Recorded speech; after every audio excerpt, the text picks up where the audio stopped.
வடிவான பேர் ஒன்று காட்டும். ஐயையோ! பேர் பார்க்குறதுக்கு முன்னாலேயே கடல் அலையே வந்து பொறுக்காம அழிச்சு போட்டுது வடிவான பேர். அதில என்ன வடிவான பேர் எழுதி இருந்தேன்னு சொன்னால், காயு அப்படின்னு சொல்லி எழுதியிருந்தேன். சரியோ? சரி ஓகே. அந்த பேர பார்க்குறதுக்கு உங்களுக்கு குடுத்து வைக்கல. அப்படி வேகமா வந்து அலை இழுத்து கொண்டு போட்டுது. சரியா?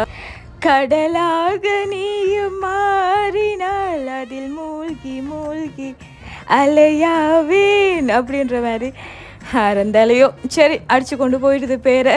சரி இருக்கட்டும். சரி அது ஒன்றுமில்ல. இன்றைக்கு ஓய்வு நேரம் வந்ததால் வந்து நிறைய நாளைக்கு பிறகு கடற்கரைக்கு வந்திருக்கிறேன். சரி என்னட்டு தான் வந்தால் அழகான கடற்கரை இயற்கை காட்சியையும் சூரியாஸ்தமனத்தையும் காட்டி இதெல்லாம் உங்களுக்கு தெரியும். நான் பார்த்தது உங்களோட பகிர்ந்து கொண்டிருக்கிறேன் வளமையை போல். சரியோ சரி அந்த தென்னைமர கதையை மறந்து போட்டனல்லோ. அது பார்த்தீங்க சொன்னால் வள்ளிபுரத்தாழ்வார் கடற்கரை தீர்த்தத்துக்கு